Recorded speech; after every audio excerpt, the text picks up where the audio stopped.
বিদ্যুৎ বিল কমবে ম্যাজিকের মতো 100% শিওর থাকেন। ভিডিওটা সম্পূর্ণ দেখুন। এই মিটারে দেখুন কিভাবে আর লাফাচ্ছে এবং কাজ করার পরে সমস্যা সমাধান করার পরে দেখুন এই মিটারে কোনো আর লাফাচ্ছে না আর পালস দিচ্ছে না। এই গ্রাহকের মূল সমস্যা ছিল তার ওয়ারিংয়ে, অর্থাৎ গ্রাহকের মেইন সুইচে সরাসরি আর্থিং রডের সংযোগ দেওয়া ছিল। দেখুন গ্রাহকের মেইন সুইচে সরাসরি আর্থিং রডের সংযোগটি দেওয়া আছে এবং এই জায়গা থেকে তার নিউট্রাল কমন করা আছে। দেখেন ওই জায়গা থেকে একই জায়গা থেকে আর্থিং রডের সংযোগ এবং নিউট্রাল কমন করা আছে। এর জন্য আমি এই আর্থিং রডের সংযোগটি এখন কেটে দিব।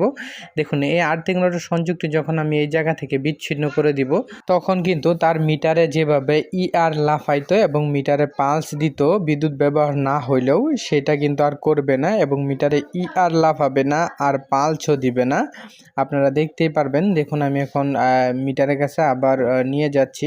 দেখুন মিটারের কাছে গেলে এখন দেখতে পারবেন এই মিটারে আগে কিন্তু আর লাফাইতো এবং মিটারে পালস দিত গ্রাহক কোনো লুট না নিলেও। দেখুন এখন গ্রাহকের মিটারটি এখন দেখুন এই জায়গায় কোনো আর লাফাচ্ছে না এবং মিটারে পালস দিচ্ছে না। আগে আর লাফাইতো, হ্যাঁ, এখন দেখেন এই জায়গায় আর কিচ্ছু লাফায় না।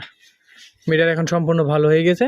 তো এই যে এরকম যদি আর্থিং রডের সংযোগ সরাসরি মেইন সুইচে থাকে সেটা খুলে দিতে হবে, নয় কিন্তু বিদ্যুৎ বিল বেশি আসবে। ওইটা একটা আর্থিং রড এই জায়গায় এই জায়গায় লাগাই দিবেন, কারণ আর্থিং রডের গুরুত্ব অনেক। কুড়ি থেকে কখনো নিউট্রাল ছিঁড়ে গেলে এই তারটা কারেন্ট হয়ে যাবে।